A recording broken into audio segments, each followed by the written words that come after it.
Part 2. Socrates, Plato, and Aristotle. Chapter 11. Socrates. Socrates is a very difficult subject for the historian. There are many men concerning whom it is certain that very little is known, and other men concerning whom it is certain that a great deal is known. But in the case of Socrates, the uncertainty is as to whether we know very little or a great deal. He was undoubtedly an Athenian citizen of moderate means, who spent his time in disputation and taught philosophy to the young, but not for money, like the sophists. He was certainly tried, condemned to death, and executed in 399 BC, at about the age of 70. He was unquestionably a well-known figure in Athens, since Aristophanes caricatured him in the clouds. But beyond this point, we become involved in controversy. Two of his pupils, Xenophon and Plato, wrote voluminously about him, but they said very different things. Even when they agree, it has been suggested by Burnet that Xenophon is copying Plato. Where they disagree, some believe the one, some the other, some neither. In such a dangerous dispute, I shall not venture to take sides, but I will set out briefly the various points of view. Let us begin with Xenophon, a military man, not very liberally endowed with brains, and on the whole conventional in his outlook. Xenophon is pained that Socrates should have been accused of impiety and of corrupting the youth. He contends that, on the contrary, Socrates was eminently pious and had a thoroughly wholesome effect upon those who came under his influence. His ideas, it appears, so far from being subversive, were rather dull and commonplace. This defense goes too far, since it leaves the hostility to Socrates unexplained. As Burnet says, Thales to Plato, page 149, Xenophon's defense of Socrates is too successful. He would never have been put to death if he had been like that. There has been a tendency to think that everything Xenophon says must be true, because he had not the wits to think of anything untrue. This is a very invalid line of argument. A stupid man's report of what a clever man says is never accurate, because he unconsciously translates what he hears into something that he can understand. I would rather be reported by my bitterest enemy among philosophers than by a friend innocent of philosophy. We cannot therefore accept what Xenophon says if it either involves any difficult point in philosophy or is part of an argument to prove that Socrates was unjustly condemned. Nevertheless, some of Xenophon's reminiscences are very convincing. He tells, as Plato also does, how Socrates was continually occupied with the problem of getting competent men into positions of power. He would ask such questions as, "If I wanted a shoe mended, whom should I employ?" To which some ingenuous youth would answer, "A shoemaker, O Socrates." He would go on to carpenters, coppersmiths, etc., and finally ask some such question as, "Who should mend the ship of state?" When he fell into conflict with the 30 tyrants, Critias, their chief, who knew his ways from having studied under him, forbade him to continue teaching the young, and added, "You had better be done with your shoemakers, carpenters, and coppersmiths. These must be pretty well trodden out at heel by this time, considering the circulation you have given them." Xenophon, Memorabilia, Book 1, Chapter 2. This happened during the brief oligarchic government established by the Spartans at the end of the Peloponnesian War. But at most times Athens was democratic, so much so that even generals were elected or chosen by lot. Socrates came across a young man who wished to become a general, and persuaded him that it would be well to know something of the art of war. The young men accordingly went away and took a brief course in tactics. When he returned, Socrates, after some satirical praise, sent him back for further instruction. Same source, Book 3, Chapter 1. Another young man he set to learning the principles of finance. He tried the same sort of plan on many people, including the war minister, but it was decided that it was easier to silence him by means of the hemlock than to cure the evils of which he complained. With Plato's account of Socrates, the difficulty is quite a different one from what it is in the case of Xenophon, namely, that it is very hard to judge how far Plato means to portray the historical Socrates, and how far he intends the person called Socrates in his dialogues to be merely the mouthpiece of his own opinions. Plato, in addition to being a philosopher, is an imaginative writer of great genius and charm. No one supposes, and he himself does not seriously pretend, that the conversations in his dialogues took place just as he records them. Nevertheless, at any rate in the earlier dialogues, the conversation is completely natural, and the characters quite convincing.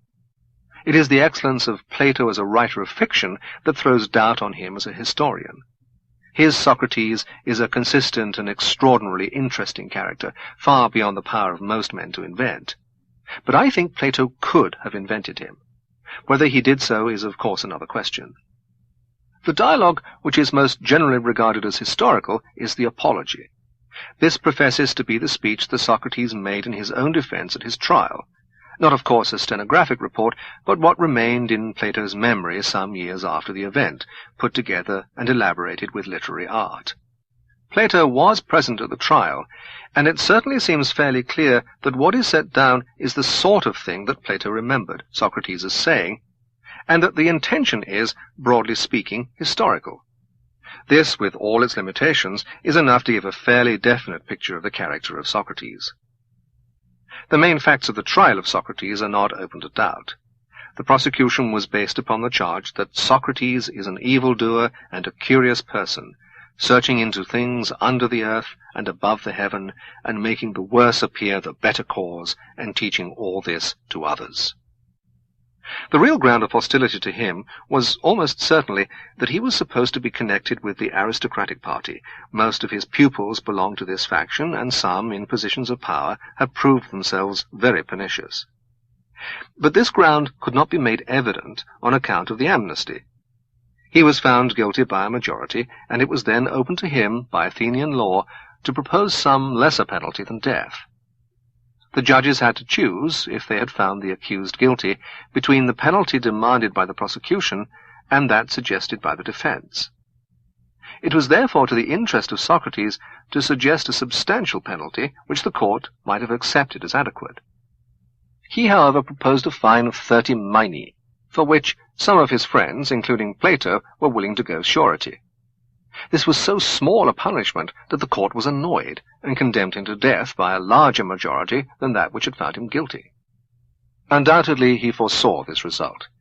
It is clear that he had no wish to avoid the death penalty by concessions which might seem to acknowledge his guilt.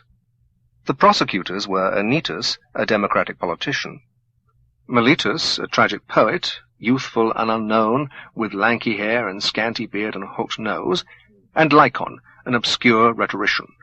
See Burnet, Thales to Plato, page 180. They maintained that Socrates was guilty of not worshipping the gods the state worshipped, but introducing other new divinities, and further that he was guilty of corrupting the young by teaching them accordingly.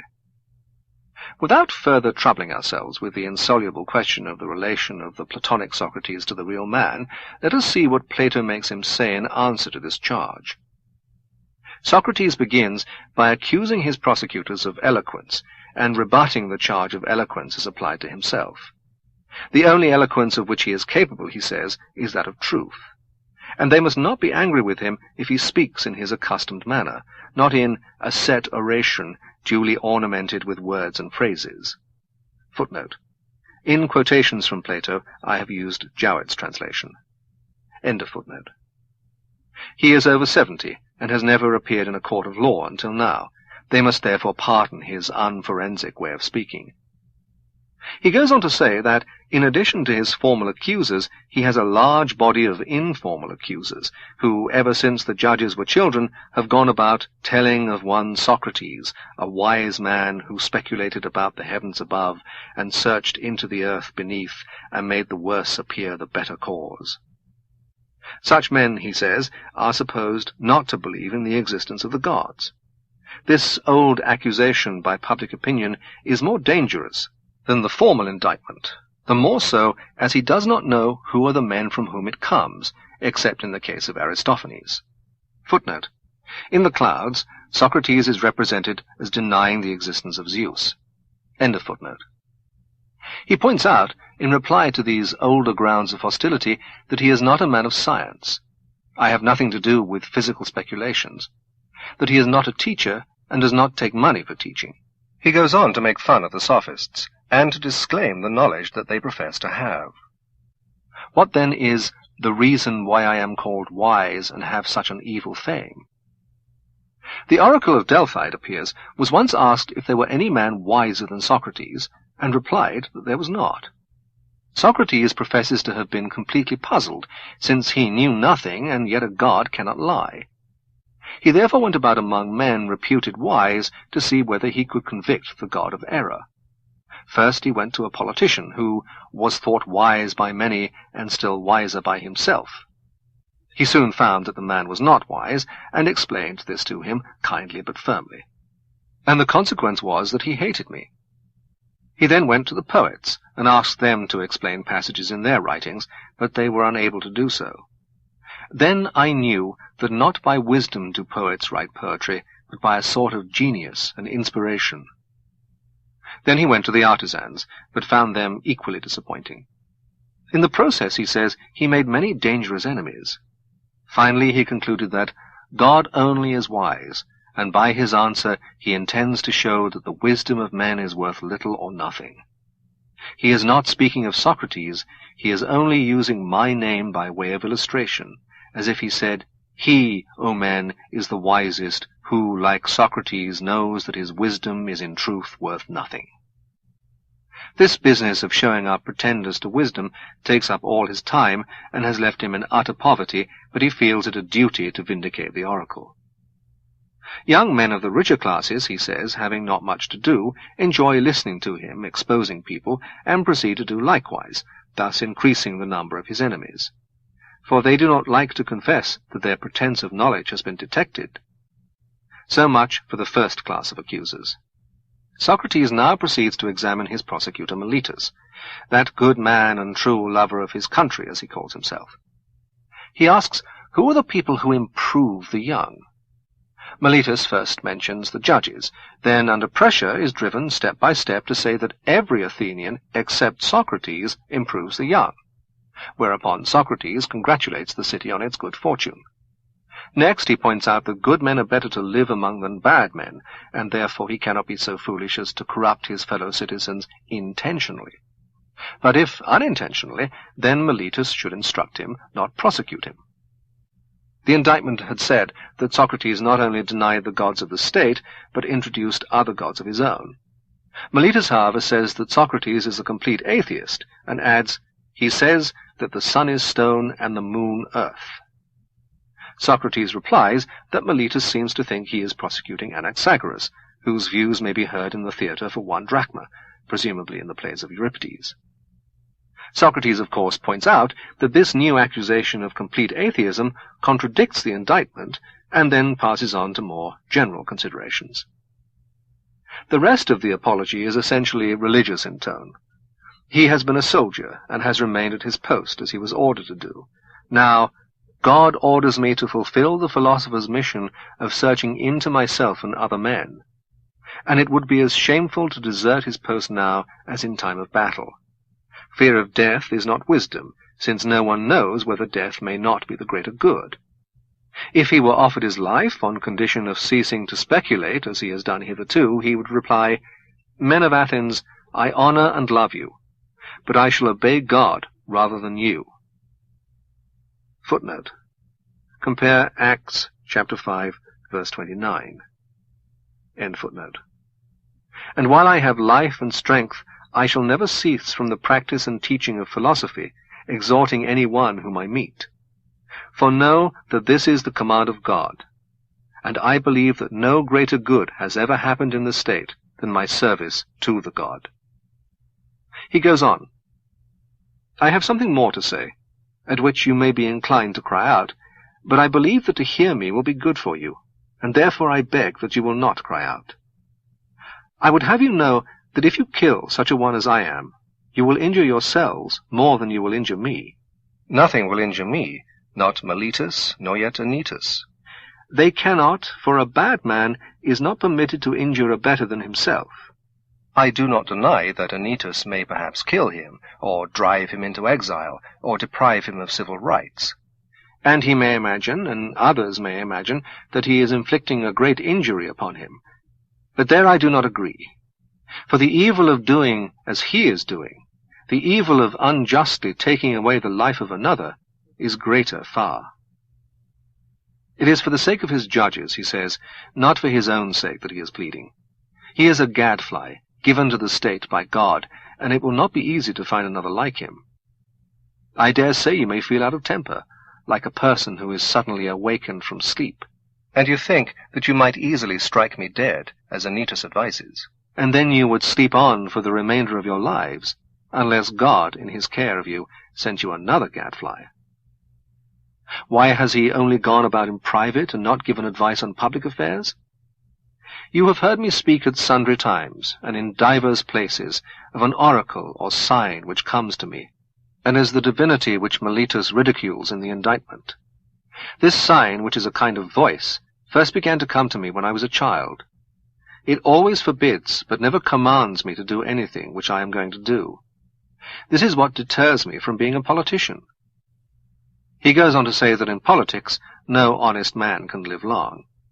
He gives 2 instances in which he was unavoidably mixed up in public affairs. In the first, he resisted the democracy. In the second, the 30 tyrants. In each case, when the authorities were acting illegally. He points out that among those present are many former pupils of his, and fathers and brothers of pupils. Not one of these has been produced by the prosecution to testify that he corrupts the young. This is almost the only argument in the apology that a lawyer for the defense would sanction. He refuses to follow the custom of producing his weeping children in court to soften the hearts of the judges. Such scenes, he says, make the accused and the city alike ridiculous. It is his business to convince the judges, not to ask a favor of them.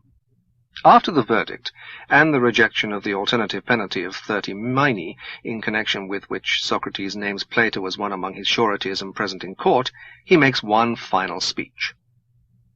And now, O men who have condemned me, I would fain prophesy to you, for I am about to die, and in the hour of death men are gifted with prophetic power. And I prophesy to you, who are my murderers, that immediately after my departure, punishment far heavier than you have inflicted on me will surely await you. If you think that by killing men you can prevent someone from censuring your evil lives, you are mistaken. That is not a way of escape which is either possible or honorable. The easiest and the noblest way is not to be disabling others, but to be improving yourselves. He then turns to those of his judges who have voted for acquittal, and tells them that, in all that he has done that day, his oracle has never opposed him, though on other occasions it has often stopped him in the middle of a speech. This, he says, is an intimation that what has happened to me is a good, and that those of us who think death is an evil are in error. For either death is a dreamless sleep, which is plainly good, or the soul migrates to another world. And what would not a man give if he might converse with Orpheus and Musaeus and Hesiod and Homer? Nay, if this be true, let me die and die again. In the next world he will converse with others who have suffered death unjustly, and above all he will continue his search after knowledge.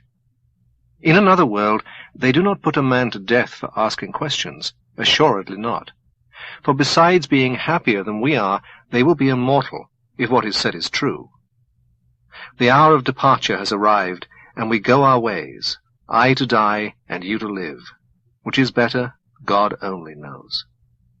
The Apology gives a clear picture of a man of a certain type, a man very sure of himself, high-minded, indifferent to worldly success, believing that he is guided by a divine voice, and persuaded that clear thinking is the most important requisite for right living. Except in this last point he resembles a Christian martyr or a Puritan.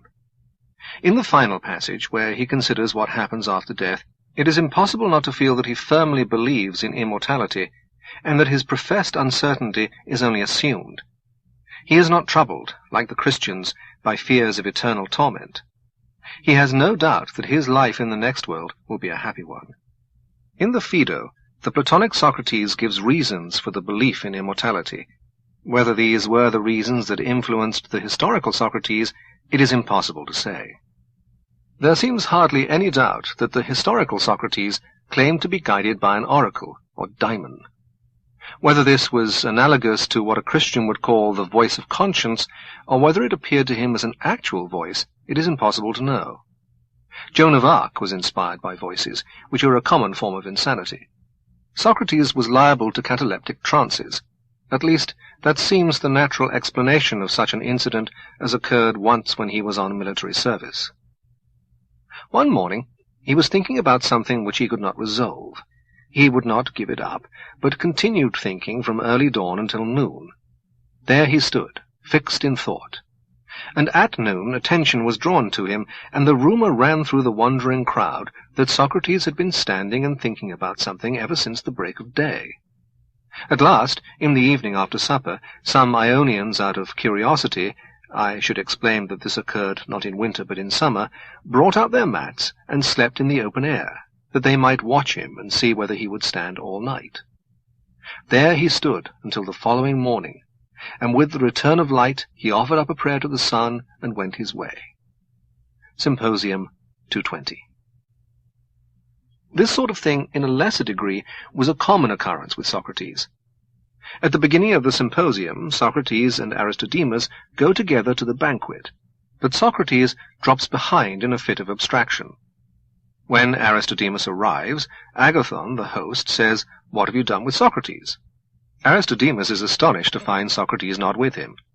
A slave is sent to look for him, and finds him in the portico of a neighboring house. "There he is fixed," says the slave on his return, "and when I call to him, he will not stir." Those who know him well explain that he has a way of stopping anywhere and losing himself without any reason. They leave him alone, and he enters when the feast is half over. Everyone is agreed that Socrates was very ugly. He had a snub nose and a considerable paunch. He was uglier than all the Silenuses in the satiric drama. Xenophon, Symposium. He was always dressed in shabby old clothes, and went barefoot everywhere. His indifference to heat and cold, hunger and thirst, amazed everyone.